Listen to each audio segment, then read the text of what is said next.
আমাদের এলাকায় মহিলারা দোকান করে বেপর্দা অবস্থায়, কিন্তু বলার পরেও তারা দোকানদারি করেন বেপর্দায়।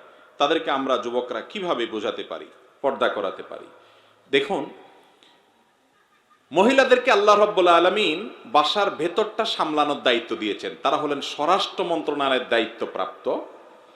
আর পুরুষদেরকে আল্লাহ তাআলা পররাষ্ট্র মন্ত্রণালয়ের দায়িত্ব দিয়েছেন যে তোমরা হলো বাহিরটা দেখাশোনা করবা, বাহিরের জঞ্জাট যা আছে এসব কিছু পুরুষ সামলাবা, সামলায়া তুমি উপার্জন করে নিয়ে আসবা। বাসার ভেতরে যা আছে সব মহিলা দেখবে। এখানে মাতবরি সর্দারি মাস্তানি পুরুষরা বেশি করতে যাবেন না। বুঝে আসছে কথা? তরকারি কোনটা কিভাবে রান্নবে, কিভাবে না রান্না করবে, ভাজি কোনটা কিভাবে করবে, এসব জায়গা বেশি পণ্ডিতি করতে যাবেন না। ওই জায়গাটা তার, ইসলাম এটা ভাগ করে দিয়েছে। এখন আমরা মহিলাদেরকে অধিকার দেওয়ার নাম দিয়ে বলতেছি যে তোমরা বাসায় বসে থাকবে, কেমন কথা, জগৎটারে দেখবা না, একটু বাইর হও, দোকানদারি করো, হ্যাঁ, খেতে কাজ করো, বিভিন্ন জায়গায় কাজ করো। এই কথাগুলো যারা বলে তাদেরকে আমাদের সমাজে বলে নারীবাদী। তাদেরকে কি বাদী বলে ভাই? নারীবাদী। নারীবাদীরা প্রমাণ করার চেষ্টা করে, দাবি করার চেষ্টা করে, বোঝানোর চেষ্টা করে আমরা নারীর মুক্তির জন্য এসেছি, ইসলাম নারীকে বোরকার মধ্যে ঢুকাই ফেলছে, হায় হায় কত কষ্ট হয়ে যাচ্ছে, বাইর করো। কারণ শিয়াল মুরগির স্বাধীনতা চায়। দুনিয়ার সব শিয়ালের বক্তব্য হলো যে মুরগি কেন খাঁচায় থাকবে, মুরগি কেন বন্দি দশায় থাকবে, খোঁয়াড়ে থাকবে, মুরগিকে মুক্ত করতে হবে, হে মুরগি তুমি স্বাধীন হও, দেখো জগৎটাকে। এটা সব শিয়ালের বক্তব্য। এই জন্য অনেক বড় বড় লম্বা লম্বা কথা বলা নারীবাদীদের দেখা যায় যে বইয়ে ফোন করে পুলিশ হাজির করছে। দেখেন না আপনারা? কি বলেন, দেখেন না আপনারা? নিউজ দেখে ফেলছেন অলরেডি? সারাদিনই তো হইতে থাকে, সারাদিনই তো দেখতে থাকবে। কারণ ভাই, মেয়েদেরকে আল্লাহ তাআলা সৃষ্টিকর্তা প্রাকৃতিকভাবে কিছু ডিউটি দিয়েছেন, সেটা চাইলেও আমরা চেঞ্জ করতে পারি না। যেমন সন্তান গর্ভে ধারণ করা, এটা পুরুষের কাজ না মহিলার কাজ? মহিলার কাজ। মহিলার কাজ যদি সন্তান গর্ভে ধারণ করা হয়, পুরুষ এটা করতে পারবে? পারবে না। তাহলে গর্ভধারণ করাটা তো 2-4 দিনে কাজ না, 10 মাস 10 দিন। এরপরে সন্তান প্রসব হওয়ার পরে সন্তানের রিজিক, খানাটা আল্লাহ তাআলা কোথায় দিয়ে রাখছেন? মায়ের বুকে। কতদিনের ডিউটি? 2 বছর। তাহলে 2 বছর পর্যন্ত দুধ খাওয়াইলো, 10 মাস পর্যন্ত পেটে রাখলো, মোট 3 বছর।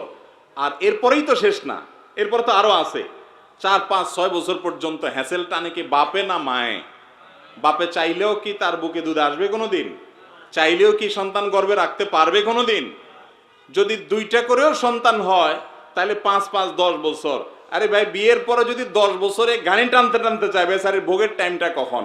তাহলে বুঝার চেষ্টা করেন, তার যে প্রাকৃতিক ডিউটি সেগুলো তো সে করাই লাগতেছে। আপনি পুরুষ সেগুলোর বোঝা বহন করতে পারতেছেন না, উল্টা বরং সংসারের উন্নতির জন্য আপনি 10,000 20,000 টাকা কামান, আর বউরেও লাগাই দিচ্ছেন 10,000 20,000 কামাইয়ের জন্য।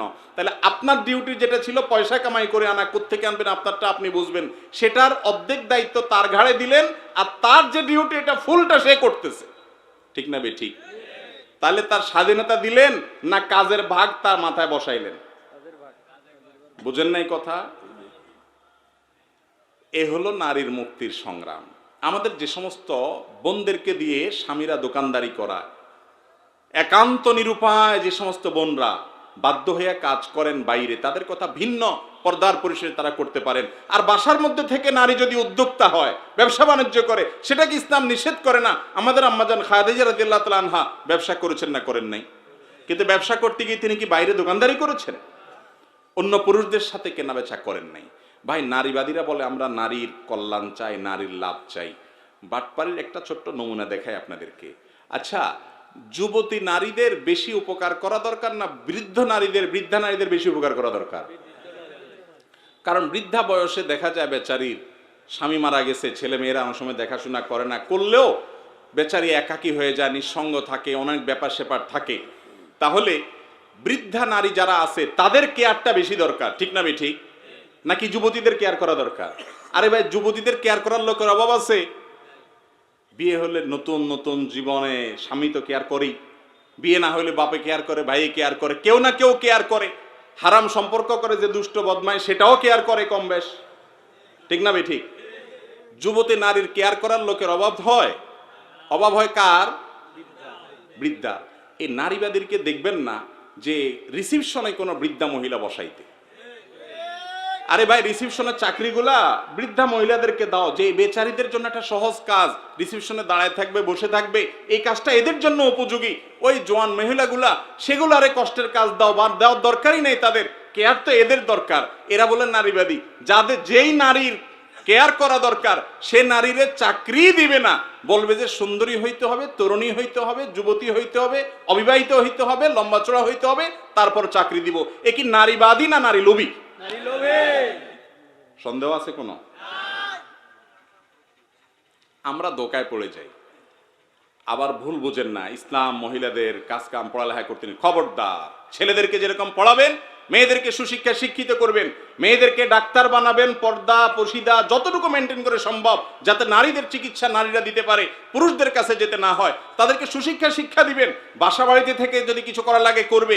কোন নারী যদি নিরুপায় হয়, তার স্বামী অত্যাচারী হয়, অথবা মারা যায়, বিধবা হয়, নিরুপায় হয়, বাপ ভাই খোঁজ খবর না নেয়, বেচারি বাধ্য হয়ে বাইরে উপার্জন করতে যায়, হালাল পরিবেশের মধ্যে পর্দার মধ্যে থেকে নিজেকে ফিতনা থেকে মুক্ত রেখে সে করবে, সেটা ভিন্ন বিষয়। কিন্তু গণহারে দরকার হোক আর বেদরকার হোক, অধিকার দেওয়ার নাম করে মহিলাদেরকে বাহির করে দিলেন। এটা তাদের অধিকার দেয়া নয়, এটা অধিকার দেওয়ার নামে প্রতারণা। অধিকার দেওয়ার নামে কি রে ভাই? যেই স্বামী, যেই পুরুষ তার স্ত্রীকে বা বের করেছে, আপনি তাকে যায় বুঝাবেন, যে আপনি কি করছেন এটা। আর ওই বোনকে বলবেন, বোন, তোমাকে রিসিপশনে দেখে, দোকানে দেখে কাস্টমার তোমার সাথে কথা বলে, তোমাকে নিয়ে বাজে চিন্তা করে, এটা কি তোমার মনে হয় না? তুমি কি বুঝো না এই বাস্তবতা? তাকে বুঝাবেন, আল্লাহর ভয় দেখাবেন, এবং পারলে বাসা বাড়ি থেকে যদি নিরুপায় হয় এই কাজ করার জন্য, তাকে বাসা বাড়ি থেকে কোনো কাজ যেন তিনি করতে পারেন। আজকাল অনেক কাজ করা যায়, মেয়েরা সেলাইয়ের কাজ করতে পারেন, কত সুন্দর বাসা বাড়িতে বসে কাজ করতে পারেন, অনেক হস্তশিল্পের কাজ করতে পারেন, অনেক কাজ করা যায়, অনলাইনে অনেক মার্কেটিং করতে পারেন, বাসা বাড়িতে থেকে যেন তিনি করতে পারেন, সেরকম বিষয়ে তাকে সহযোগিতা করেন। শুধু ফতোয়া দিয়ে বসে থাকেন না, সহযোগিতাও করেন। এরকম যদি উদ্যোগী হন, ইনশাআল্লাহ আমাদের মা বোনদেরকে আর দোকানদারির আসনে দেখতে হবে